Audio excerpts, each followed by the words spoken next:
अब इसका bare act हो जाए तो हम लोग कॉन्स्टिट्यूशन का बेयर एक्ट देख लेते हैं। कॉन्स्टिट्यूशन का बेयर एक्ट के साथ ही उसका क्वेश्चन आंसर भी देख लेंगे। ओके, एक चीज और बताना था। देखो हम लोग बीएनएस का बेयर एक्ट पढ़ रहे हैं जबकि तुम्हारे सिलेबस में आईपीसी है ना।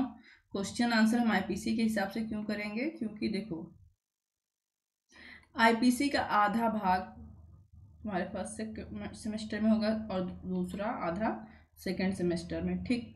बट बीएनएस में जो तुम्हारा सेकेंड सेमेस्टर का सेक्शन है वो फर्स्ट सेमेस्टर के पार्ट में आ जाएगा अगर बीएनएस देखोगे तो, ठीक है। ओके, तो फिर तब तो बीएनएस पढ़ने का फायदा नहीं है, लेकिन आईपीसी पढ़ना बेवकूफ़ी होगा। आईपीसी का वो पढ़ना, बेयर एक्ट पढ़ना बेवकूफ़ी होगा, ठीक है, क्योंकि कहीं काम नहीं आएगा, कहीं भी तुमको काम नहीं आएगा। हाँ, तो आईपीसी का क्वेश्चन आंसर जो पढ़ेंगे उसका फैक्ट बीएनएस की फैक्ट से सेम रहता है, सेक्शन अलग रहता है थोड़ा सा, है ना। तो चूंकि सिलेबस हमारा आगे पीछे ना हो इसलिए आईपीसी का हम पढ़ेंगे वही क्वेश्चन आंसर, और बेयर एक्ट हम अपने कॉन्सेप्ट के लिए पढ़ेंगे, ठीक है, ताकि हमें हमेशा पता रहे लॉ क्या है। ओके, और जब हम बीएनएस का बेयर एक्ट पढ़ेंगे और आईपीसी का क्वेश्चन आंसर पढ़ेंगे, अगर आवश्यकता होगी तो हम वहाँ मिला लेंगे, देखो बीएनएस में कहाँ चला गया है, ठीक है। फॉर एग्जाम्पल देखो पहले सेक्शन 34 में कॉमन इंटेंशन है आईपीसी में, ठीक है, इस पे question answer. And I think नया बीएनएस में सेक्शन 34 या 35 में ऐसे यहाँ पे कॉमन इंटेंशन है। तो अब चाहे इसको बीएनएस में पढ़ो चाहे आईपीसी में, क्योंकि पहले ही पार्ट में आ रहा है, कोई प्रॉब्लम नहीं होगी। लेकिन हत्या हत्या आईपीसी में सेक्शन 299 का आपराधिक माना हुआ तो 300 में हत्या है, ठीक है, जो कि तुम्हारे सेकेंड सेमेस्टर में है।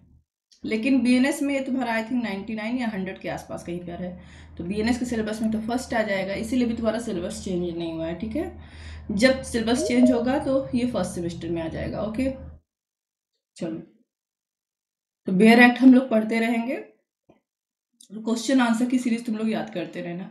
बेयर एक्ट तुम लोग अपने कॉन्सेप्ट क्लियर करने के लिए, लॉ का ज्ञान के लिए, एलएलएम के एंट्रेंस नेट के लिए और वगैरह वगैरह जुडिशरी एपीओ के लिए, ठीक है। चलो, सेक्शन 54 कल हमने पढ़ा था, और एक काम करते हैं। सो कल हमने क्या पढ़ा था, देखो क्यों हम कह रहे रिवीजन कर लेते हैं। देखो सेक्शन 51 टू 58 पढ़ना था हमको, लेकिन 51 से लेकर 54 में ही हमारा टाइम हो गया था और उतना समझने में 1 घंटा लग गया था, है ना। आज 55 टू 58 ही पढ़ेंगे, लेकिन इसको पढ़ने में भी टाइम लगेगा। ओके, तो कल जो हमने पढ़ा था उसका एक शॉर्ट में रिवीजन भी कर लेते हैं, फिर उसके आगे चलते हैं। ओके, चलो, तो दिख तो बहुत क्लियर रहा होगा जैसे मुझे दिख रहा है ना, वैसे ही।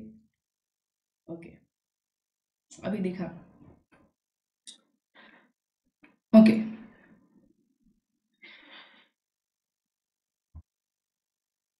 हाँ, नहीं 100% ही रहो, थोड़ा सा शॉर्ट हो जाओ, थोड़ा सा, ठीक है।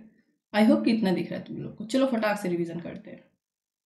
ओके, तो हम लोग व्यतिकारी वचन का पालन कैसे होगा इसके बारे में पढ़ रहे थे, और कल मैंने बताया था व्यतिकारी वचन को परिभाषित किया गया है सेक्शन 2F में, और इसके पालन की व्याख्या की गई है सेक्शन 51 से 58 में भारतीय संविदा अधिनियम।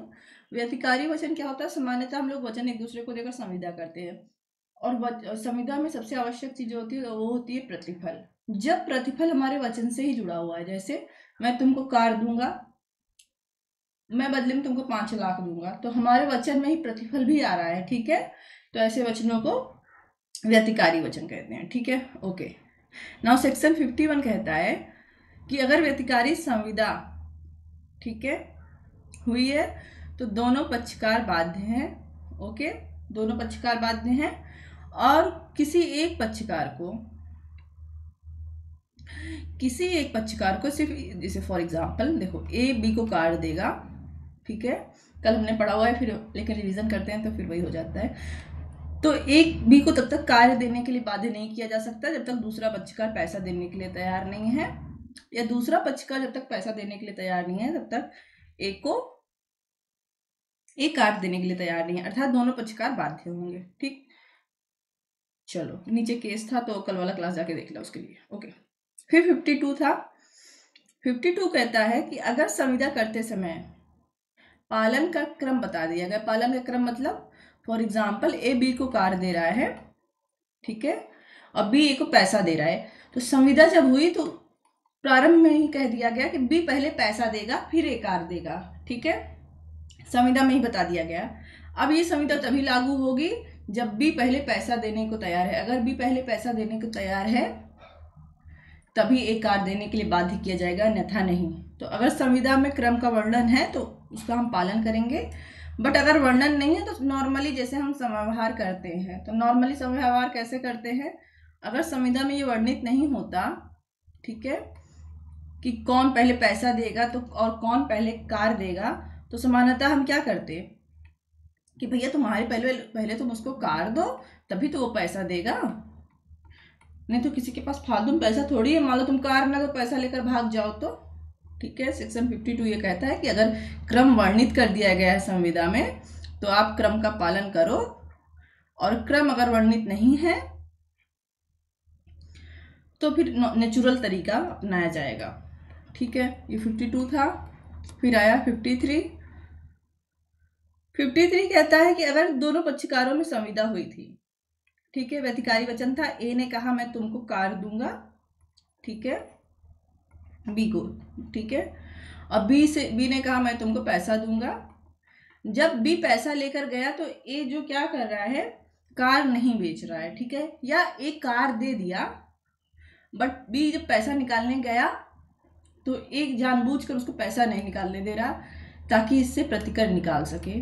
अगर एक पक्षकार दूसरे पक्षकार को किसी भी प्रकार का प्रॉब्लम क्रिएट करता है, ठीक है, ताकि संविदा की पूर्ति ना हो सके, तो जिस पक्षकार के साथ प्रॉब्लम किया जा रहा है वो उस संविदा को क्या करा सकता है, शून्य करा सकता है।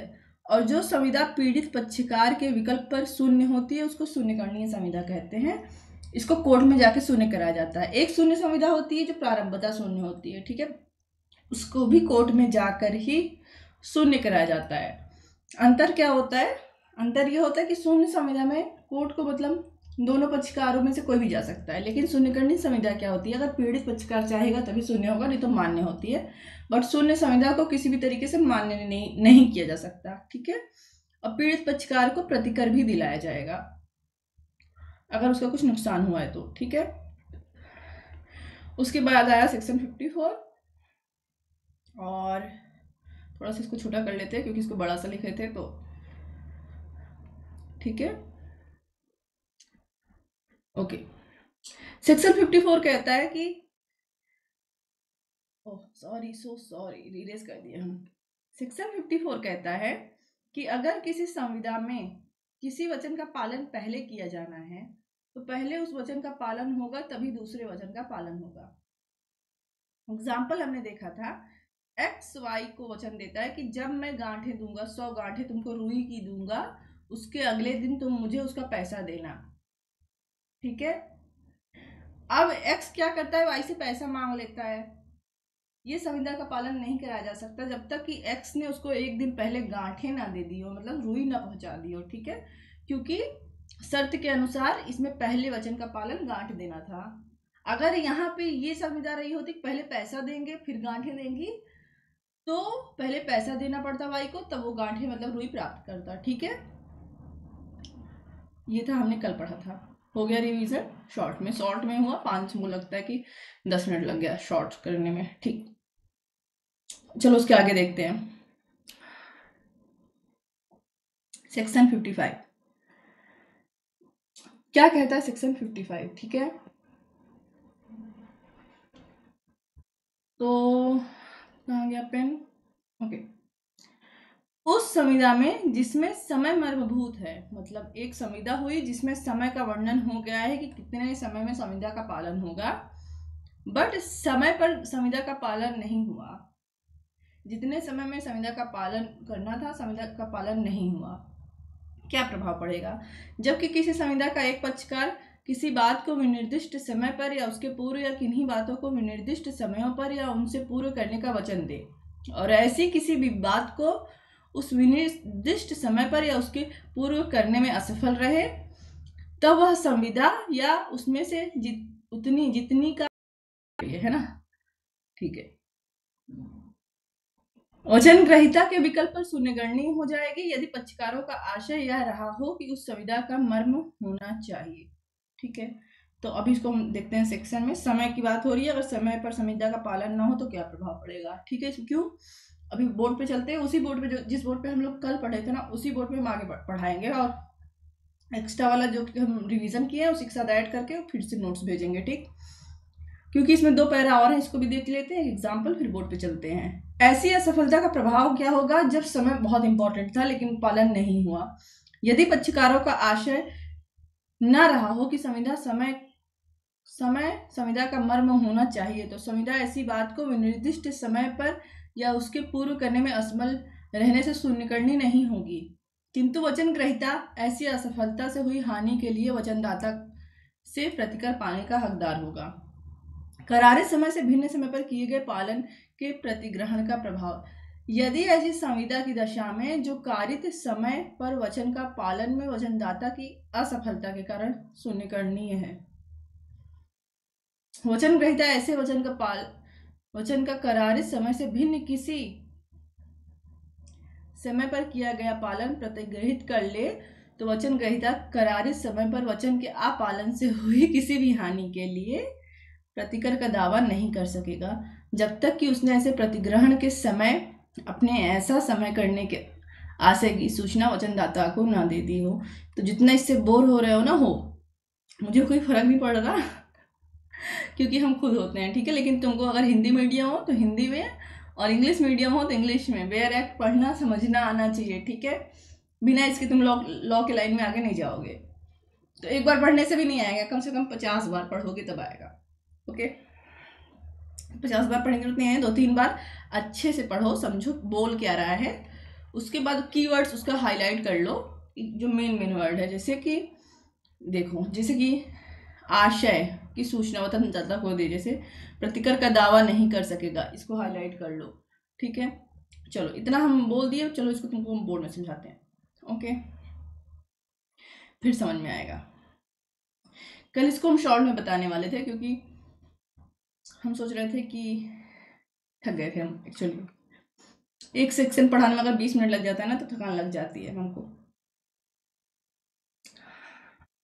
बट आज चूंकि हमारा स्टार्ट ही है तो हम लोग थके नहीं हैं। और चलो इसको थोड़ा सा जूम कर लेते हैं, ठीक है। थोड़ा सा और जूम करेंगे, लेकिन पहले हम इसको यहाँ लगा लें ऐसे,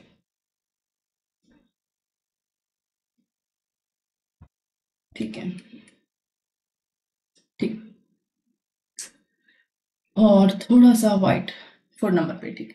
सेक्शन 55 क्या कह रहा है कि संविदा हुई, ठीक है, हमने संविदा की, और संविदा का पालन जो जिस समय में करना है, कि 3 महीने में करना है कि 4 महीने में करना है, जितने भी समय में करना है उस समय का निर्धारण कर लिया, ठीक है, ठीक है। बट उस समय का निर्धारण करने के बाद जो वचनदाता है जिसने प्रपोजल, नहीं वचनदाता है, दोनों में से कोई भी वचनदाता जिसने वचनदाता मतलब दोनों वचनदाता होते हैं, ठीक है। प्रपोजल मान लो, यहाँ प्रस्तावक ले लो, ठीक है। जो प्रस्तावक है वचनदाता है, उसने क्या किया, समय पर वह कार्य नहीं किया, समय पर वह कार्य नहीं किया। अब क्या प्रभाव होगा, तो सबसे पहला बोल रहा है, ये रहा, तुम लोग को हाईलाइट करके दिखाते कैसे हाईलाइट करना है, ठीक है,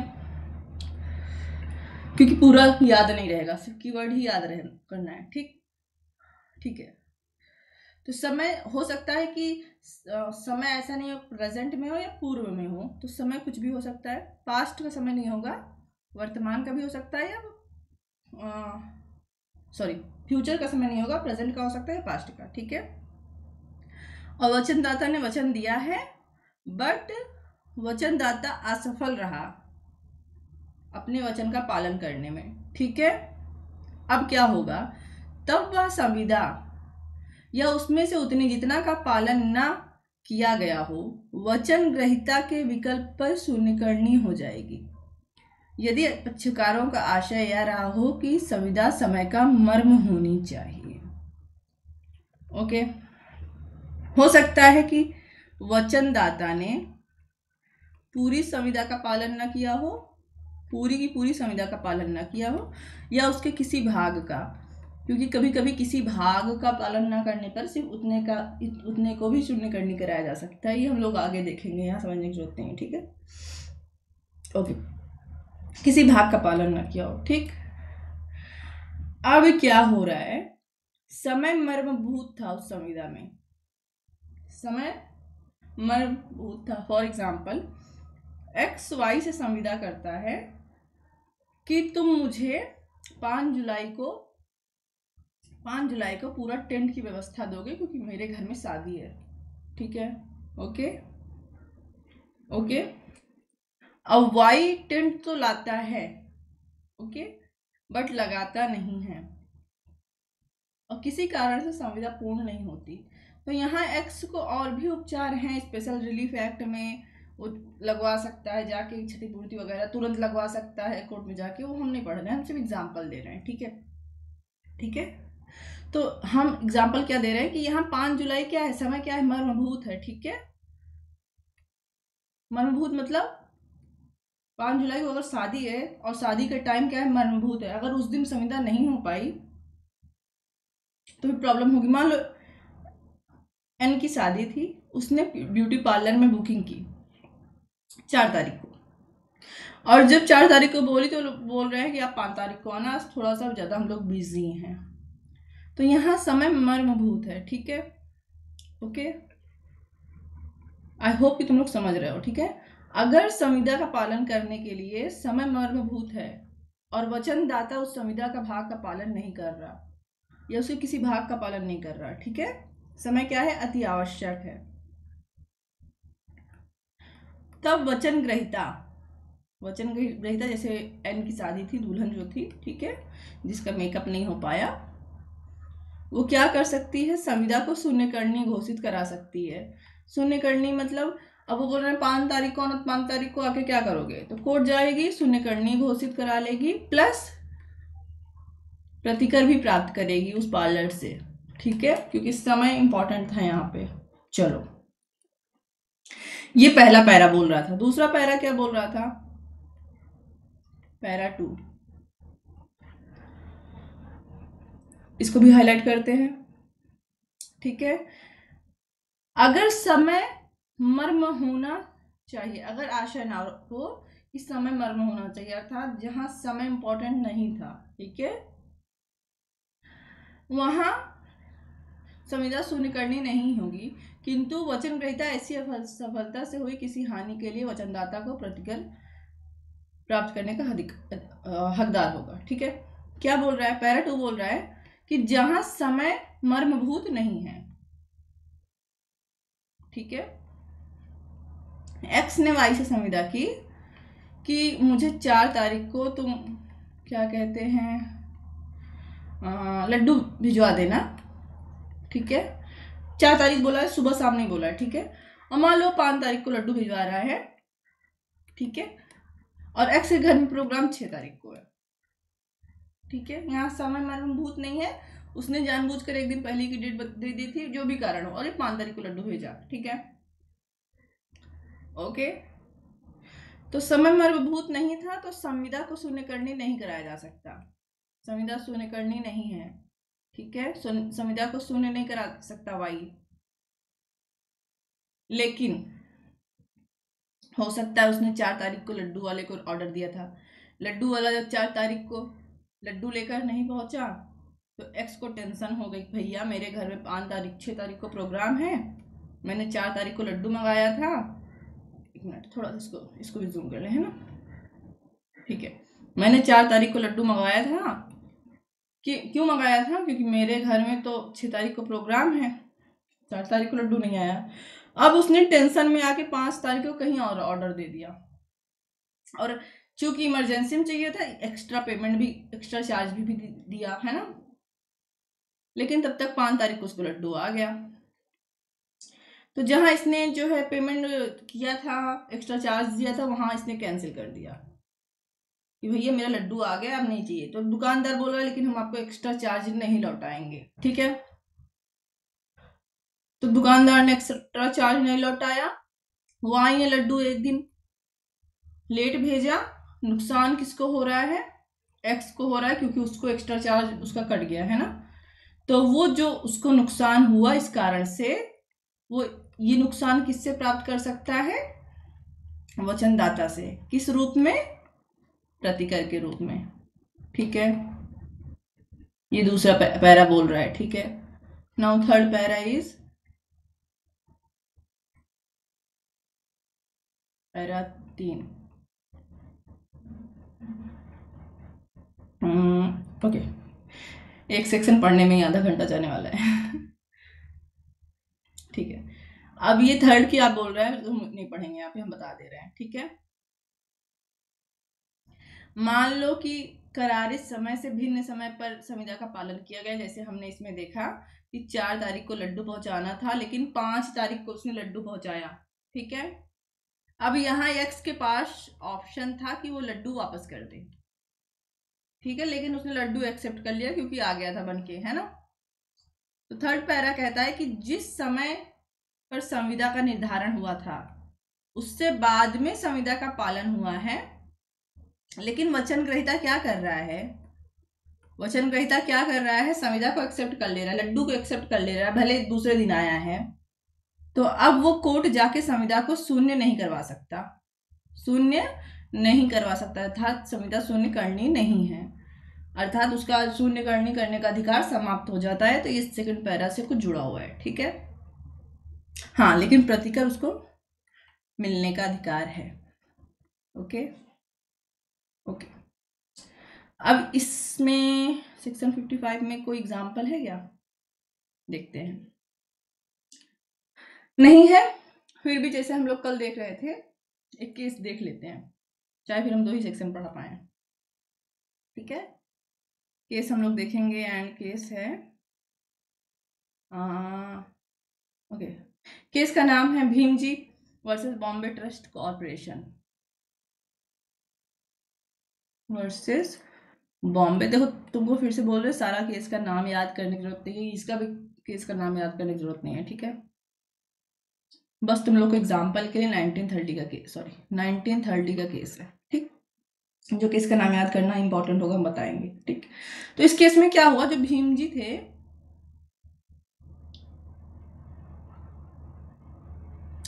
इन्होंने एक संविदा की, और उस संविदा में जो बॉम्बे ट्रस्ट कॉर्पोरेशन था उसको एक समय पर, मतलब समय मजबूत था, उस समय के अंदर भीम जी को क्या करना था, सामान की डिलीवरी करनी थी, ठीक है। बट भीम जी ने सामान की डिलीवरी टाइम पे नहीं की, ओके। उसके बाद जब इन्होंने बाद में क्या कहते हैं सामान को देना चाहा, तो इस कंपनी ने मना कर दिया, भीम जी चले गए कोर्ट, कंपनी भी चली गई कोर्ट, संविदा को शून्यकरणी कराने के लिए, ठीक है। कोर्ट इसके पक्ष में गई, उन्होंने कहा सेक्शन 55 पढ़ के आओ आप, ठीक है, आपने टाइम पे नहीं किया, पैरा 1 समय मर्मभूत था, प्लस प्रतिकर भी दिलवाया इसको, ओके। चलो, इसके बाद आया सेक्शन 56, बहुत इंपॉर्टेंट है, ठीक है, असंभव कार्य करने का करार। हाँ, किस लिए इंपॉर्टेंट है, प्री नेट लॉ कहीं के लिए भी, और एलएलबी के एग्जाम के लिए भी इसमें क्वेश्चन आ सकता है, बट फिर भी ये सेक्शन याद रखना है, ऐसे मतलब आंख मूंद दो, सेक्शन ही पूछ लेगा प्री के एग्जाम में, किस सेक्शन में दिया था, बाकी सेक्शन से फैक्ट पूछेगा। अभी तक जितना हमने 51, 52, 53 पूछा, इसमें फैक्ट के साथ साथ सेक्शन भी पूछ सकता है, ठीक है। इसका नाम है असंभव करार, असंभव कार्य, ऐसा कार्य जो असंभव हो उसको करने का करार क्या होगा, स्वतः असंभव है, अर्थात शून्य है, ठीक है। तो पहला पैरा बोलता है उस कार्य को करने की संविदा जो तत्पश्चात असंभव या विधि विरुद्ध हो जाए। ऐसा कोई संविदा की गई जो संविदा करते समय ना असंभव थी और ना विधि विरुद्ध थी, ठीक है, बट संविदा करने के बाद असंभव हो गई किसी कारण से, ठीक है, और अब उसका पालन नहीं हो सकता या विधि विरुद्ध हो जाए, ठीक है, तब ऐसी संविदा शून्य हो जाती है, जब वह असंभव या विधि विरुद्ध हो जाती है। सेकेंड पैरा कहता है ऐसे कार्य का अपालन से हुई हानि के लिए प्रतिकर जिसका असंभव या विधि विरुद्ध होना ज्ञात हो।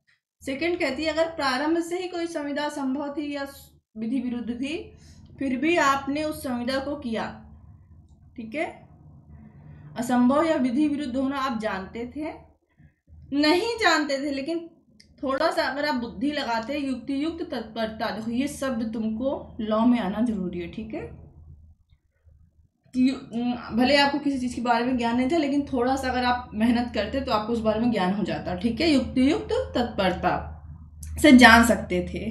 और वचन ग्रहीता नहीं जानता था, वहां जो कोई हानि ऐसे वचन ग्रहीता को उस वचन के अपालन से हो, इसके लिए ऐसे वचनदाता ऐसे वचन ग्रहीता को प्रतिकर देगा, ठीक है। एग्जाम्पल देखते हैं, फिर बोर्ड पे समझाते हैं, ठीक है। और आई थिंक इसमें एक इंपॉर्टेंट केस भी होगा, ओके ओके। तो ये सारे एग्जाम्पल तुम्हारे प्री के एग्जाम के लिए, और एलबी के एग्जाम में एक एग्जाम्पल लिखना है अगर संभव आ जाए, और मेंस के एग्जाम के लिए भी क्वेश्चन जुडिशरी में एग्जाम्पल देकर पूछ लेगा।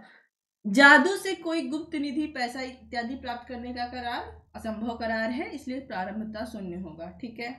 अब इसको हम बोर्ड पे वहां नहीं बताएंगे, यहीं पे समझ लो, एग्जाम्पल सेक्शन बताएंगे।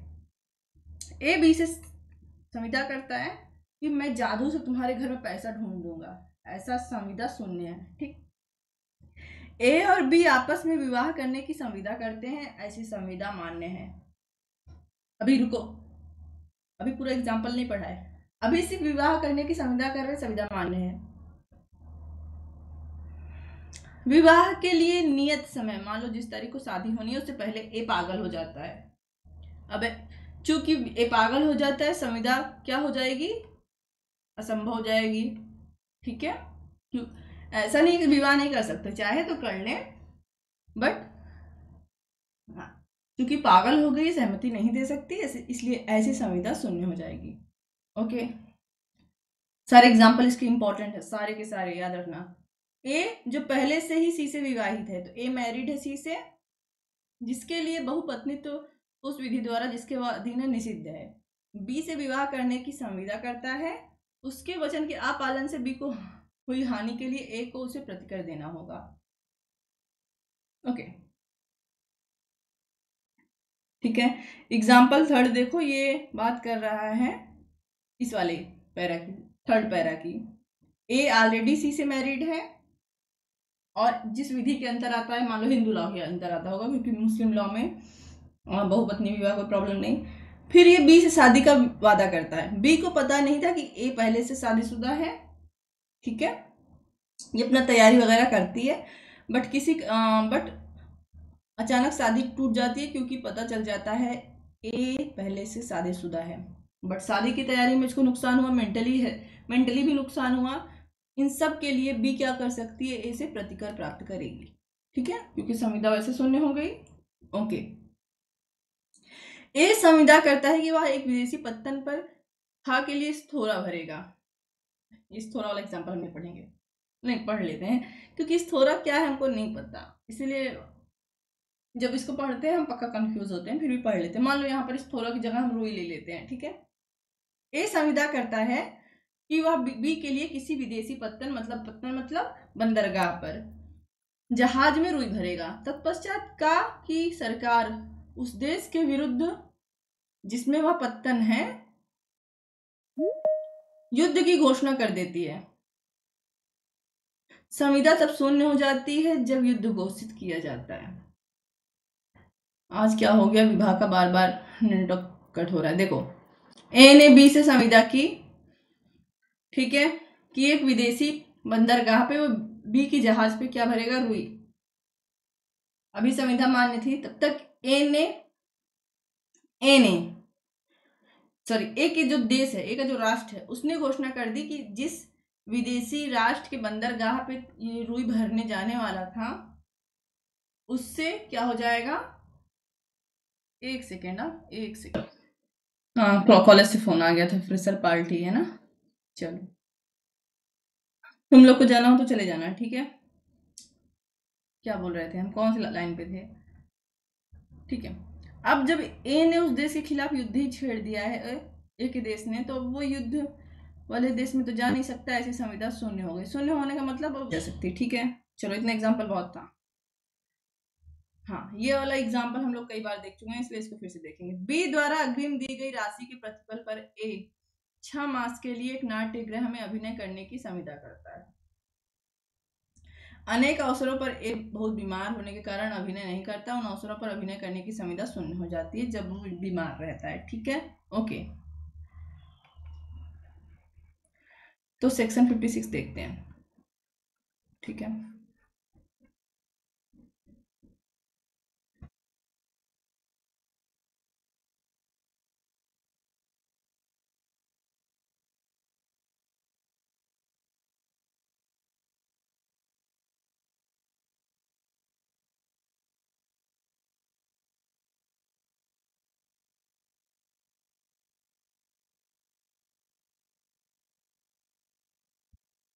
सेक्शन 56 असंभव करार करने की संविदा।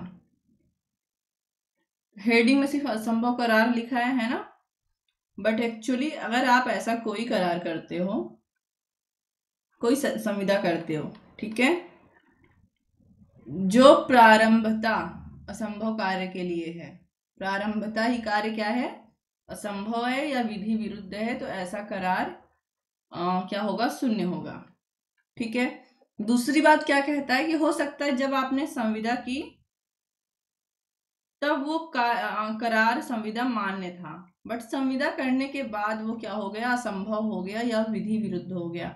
जैसे कि असंभव हो गया, जैसे कि शादी करने की संविदा की लेकिन एक पक्षकार मर गया, ठीक है, या विधि विरुद्ध हो गया।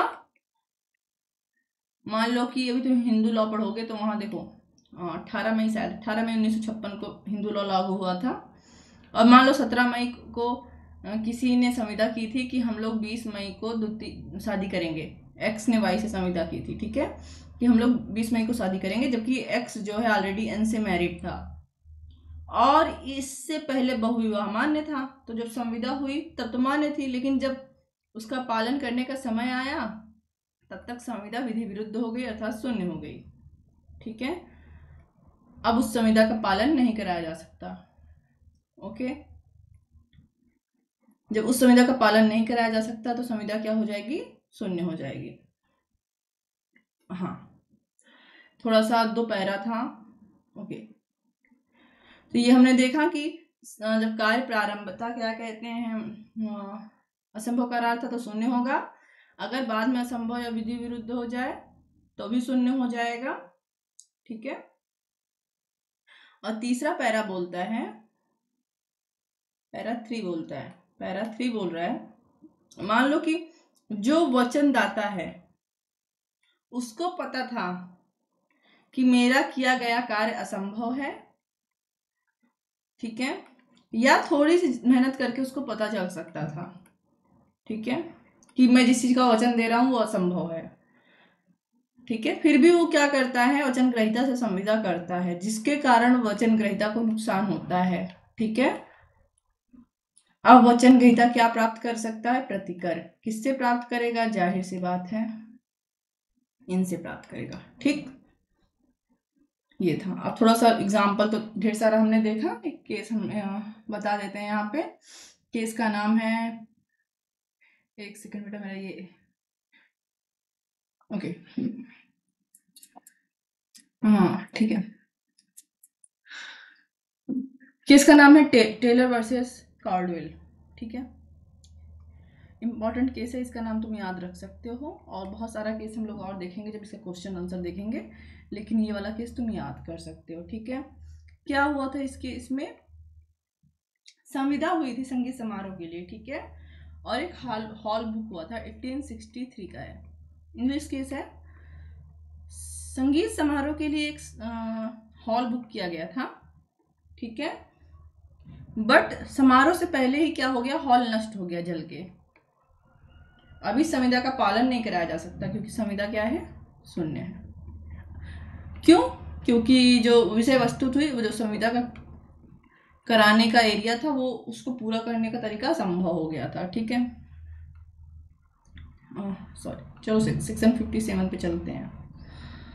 57, वैध बातों और ऐसी अन्य बातों को भी जो अवैध हो करने के लिए व्यतिकारी वचन। जो कोई व्यक्ति प्रथमतः कुछ ऐसी बात करने का जो वैध है, द्वितीय निर्देशित परिस्थितियों में कुछ अन्य बातें करने का जो अवैध है व्यतिकारी वचन देता है, वहां वचनों का प्रथम संवर्ग संविदा है किंतु द्वितीय संवर्ग शून्य है। तो देखो, पहले हाईलाइट करो। एक व्यक्ति एक संविदा कर रहा है, ठीक है, उसका कुछ भाग वैध है, ठीक है, बट अन्य भाग अवैध है, ठीक है। तो जो भाग वैध है ऐसा भाग संविदा लागू कराया जा सकता है, परंतु जो भाग वैध नहीं है वो शून्य होगा। ए बी से करार करता है कि वह बी को एक गृह 10,000 रुपये में बेचेगा, किंतु यदि बी उसे एक धुत ग्रह के रूप में उपयोग में लाए तो वह का को 50,000 रुपये देगा। व्यतिकारी वचनों का अर्थात गृह को बेचने के लिए 10,000 रुपये देने का प्रथम वचन संवर्ग एक संविदा है, द्वितीय संवर्ग एक विधि विरुद्ध उद्देश्य है, अर्थात इस उद्देश्य के लिए खा उस ग्रह को धूत ग्रह के रूप में लाए वह शून्य करार है। ये सेक्शन भी याद रखना, ठीक है, स्पेशली इसका फैक्ट याद रखना, ठीक है। तुम लोग LLM का नोट्स बना रहे हो तो अभी से, ठीक है, अभी से बना लोगे और कब बनाओगे, क्योंकि ये पेपर तो अभी पढ़ रहे हो ना, अब 3 साल में पेपर दोबारा थोड़ी आएगा। बना लोगे, रिवीजन करते रहोगे, बाद में पछताना मत, बस इतना हम बोल रहे हैं।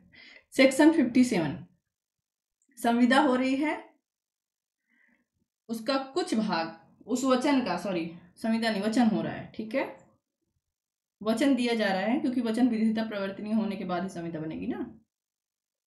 कुछ भाग विधिक है, वो लागू कराया जा सकेगा, ठीक है, उसकी संविदा पूर्ण हो जाएगी। कुछ भाग विधि विरुद्ध है, वो शून्य होगा, ठीक है। एग्जाम्पल देख लेते हैं, जो एग्जाम्पल इसी में दिया हुआ था वही देख लेते हैं, और अलग से भी एक केस से समझा देंगे। एग्जाम्पल, ए बी को एक घर 10,000 रुपये में बेचता है, वचन का पहला पालन। 10,000 रुपये में क्या बेच रहा है? घर बेच रहा है। ये विधिक कार्य है, 10,000 रुपये में घर बेच रहा है। 1862 के हिसाब से 10,000 रुपये अत्यधिक अत्यधिक अत्यधिक पर्याप्त है, ठीक है, ओके ओके। अभी संविदा पूर्ण नहीं हुई है, ये विधिक भाग है, उसने घर बेच दिया, ठीक। फिर ए बी से कहता है जो घर तुमको मैं बेच रहा हूं, अगर तुम मुझे उसको जुआ घर के रूप में यूज करने दोगे, ठीक है, तो मैं तुमको 50,000 रुपये और दूंगा। अब क्या होता है, बी कहता है नहीं, मैं तुमको जुआ घर के रूप में नहीं यूज करने दूंगा, लेकिन मैं तुमसे घर खरीद लूंगा 10,000 रुपये में, मैं तुमको 10,000 में घर खरीद लूंगा, ठीक है, या बेच दूंगा, मैं तुमको 10,000 रुपये में घर बेच दूंगा, लेकिन मैं तुमको 50,000 रुपये जुआ के लिए किराए पर नहीं दूंगा, ठीक है, जो भी है, ओके। अब भी कहता है ठीक है, तो फिर मैं तुमको क्या कहते हैं 10,000 में अपना घर बेचूंगा भी नहीं, जाओ। ए कहता है बी से कि जब तुम मुझे जुए पे किराए पे घर नहीं दोगे तो मैं तुमको 10,000 में बेचूंगा भी नहीं। फिर से देखना, ए बी को एक घर 10,000 रुपये में बेचने की संविदा करता है, ठीक, पहला भाग। दूसरा कहता है घर बेचने के बाद तुम वो घर अगर मुझे वापस जुए पर किराए पर दोगे, ठीक है, तो मैं तुमको 50,000 रुपये एक्स्ट्रा दूंगा। बी कहता है नहीं दूंगा किराए पर, ठीक है। तो ए कहता है तो फिर मैं तुमको घर भी नहीं बेचूंगा। अब बी चला जाता है कोर्ट, कोर्ट कहता है घर बेचने के लिए आप बाध्य हो, क्योंकि ये संविदा वचन का पालन करती है, और प्रथम भाग क्या है? विधिक है, ठीक है। दूसरे भाग का पालन नहीं कराया जा सकता क्योंकि अविधिक है, अविधिक है और शून्य होगी, ठीक है, ओके। अब यहाँ पे भी केस हम तुमको बता देते हैं, एलिस मैरी हिल वर्सेस विलियम क्लार्क का केस है, 1905 का है, ठीक है। यहाँ किसका नाम लिख दे रहे हैं हम, एलिस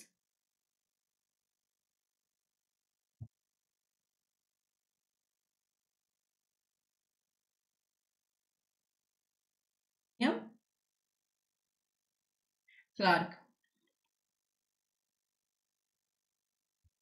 1905 का केस है, ठीक है। इसमें एक संविदा की गई थी, ठीक है।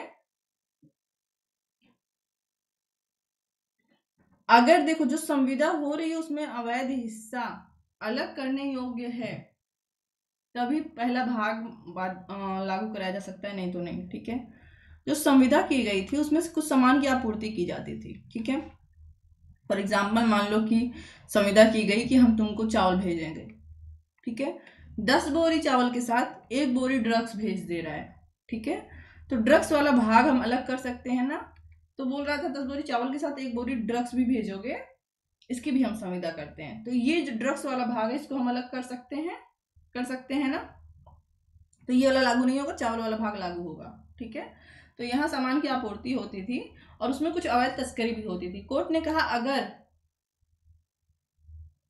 अगर अवैध भाग को अलग किया जा सकता है तो वो शून्य है, अगर अवैध भाग को अलग नहीं किया जा सकता तो पूरी की पूरी संविदा शून्य है। केस और देखेंगे, एक औरत को अपने घर पे एज ए सर्वेंट रखता है, ठीक है। एज ए सर्वेंट रखता है प्लस एज ए वो रखता है जो एक्स्ट्रा, मतलब रखेल शब्द यूज हुआ था, कुछ गलत शब्द बोल रहा हूँ तो सॉरी उसके लिए, ठीक है। अब देखो, एज ए सर्वेंट भी रखता है, एज ए रखेल भी रखता है, ठीक है। और दोनों का पैसा मिला के उसको 500 रुपये पर मंथ देता था। 1862 की बात हो रही है उस टाइम की, ठीक है। नाउ अगर एक केस कोर्ट में गया तो क्या 500 रुपए को अलग किया जा सकता है? अर्थात देखो, सर्वेंट वाला काम वैध था बट ये वाला काम वैध नहीं था, ठीक है, इलीगल है। तो प्रतिफल को हम कैसे बांटेंगे, कैसे पता चलेगा, क्योंकि वो दोनों मिक्स करके दे रहा था। यहाँ पे संविदा को भाग को अलग अलग नहीं कर सकते, इसलिए पूरी की पूरी संविदा शून्य होगी। ओके, अगला सेक्शन देखते हैं। नहीं, पहले इसको इरेज कर देते हैं क्योंकि ये जाएगा तुम्हारा उसमें ग्रुप में और फिर तुम लोग कंफ्यूज ना हो कितना हो रहा है, 12-11 हो रहा है, ठीक है। लास्ट सेक्शन है अनुकल्पी वचन जिसकी एक शाखा अवैध है। तो ये भी 57 की तरह ही कुछ है। एंड अनुकल्पी वचन जिसकी एक शाखा वैध है, दूसरी अवैध है, केवल वैध शाखा का ही प्रवर्तन कराया जा सकता है। ए बी करार करते हैं, बी को ए 10,000 रुपया देगा, जिसके लिए ए को बी के तत्पश्चात या तो चावल या अफीम परिदत्त करेगा। यहाँ चावल परिदत्त करने की विधिमान संविदा है, अफीम के बारे में संविदा शून्य है, ठीक है।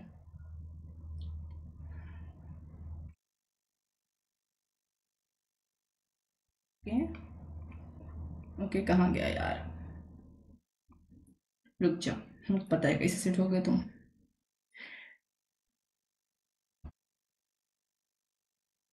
ठीक है। पता था कैसे सेट हो गए, कहाँ मिलोगे तुम। ओके, सेक्शन 58 है ना।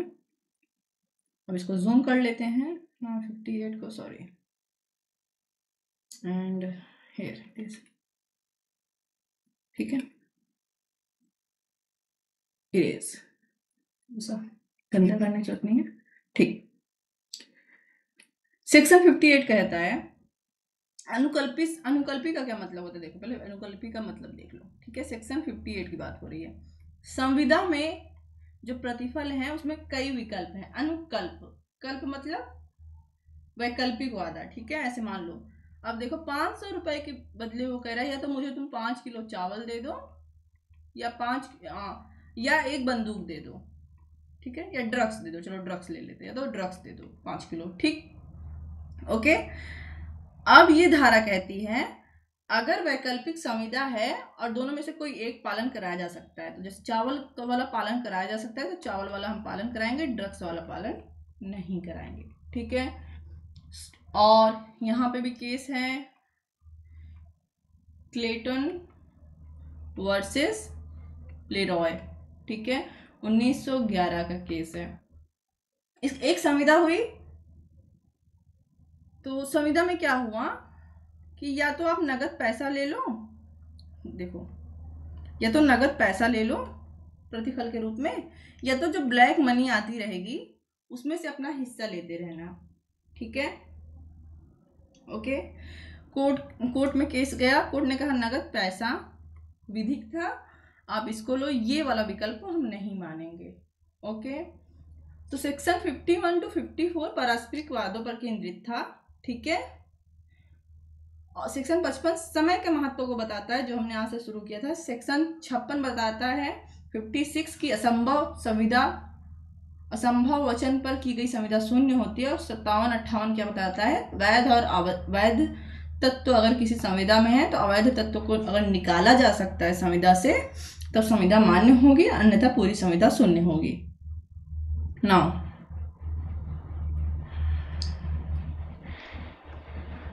फटाफट रिवीजन कर लेते हैं, क्योंकि हमने कहाँ से आज पढ़ा है। यहाँ से जूम होगा।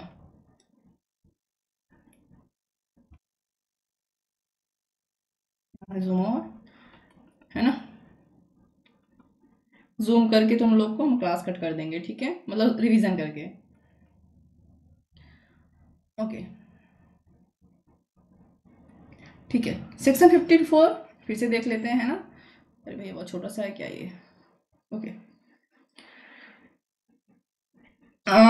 सेक्शन 54 तो हमने रिवीजन किया था, कल का ही है ना, ये तो कल का ही था। चलो 55 से देखना है, हमने शुरू में रिवीजन किया था। ठीक है, सेक्शन 55 समय की बात करता है और कहता है कि अगर संविदा में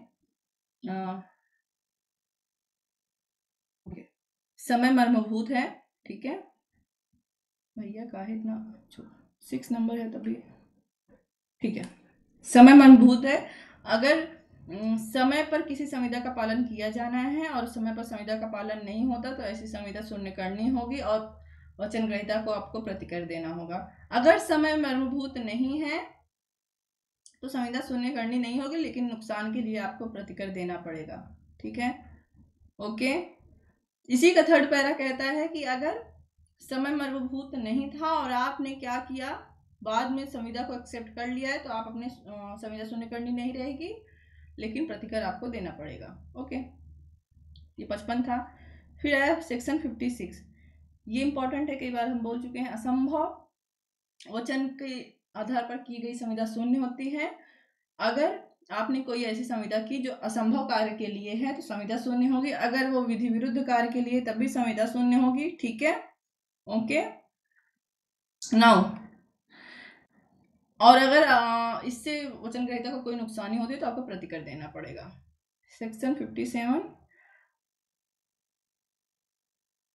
ओके, 57 कहता है कि अगर आपने कोई संविदा की है और संविदा का कुछ भाग विधि विरुद्ध है, कुछ भाग विधि विरुद्ध नहीं है, तो जो भाग विधि विरुद्ध नहीं है उसका आप पालन करा सकते हो, बट जो विधि विरुद्ध है वो शून्य होगी।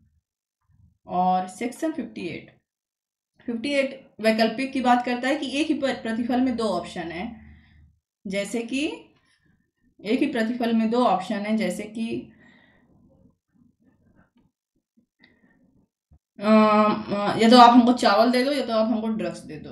और तो जाहिर सी बात है, अगर हमारे पास विकल्प है, अनुकल्प का मतलब लास्ट का देखो, कल्प, ठीक है, कल्प मतलब विकल्प, ठीक है, तो हम विधिक वाला भाग का फॉलो करा लेंगे और जो अविधिक वाला भाग है उसको हटा देंगे।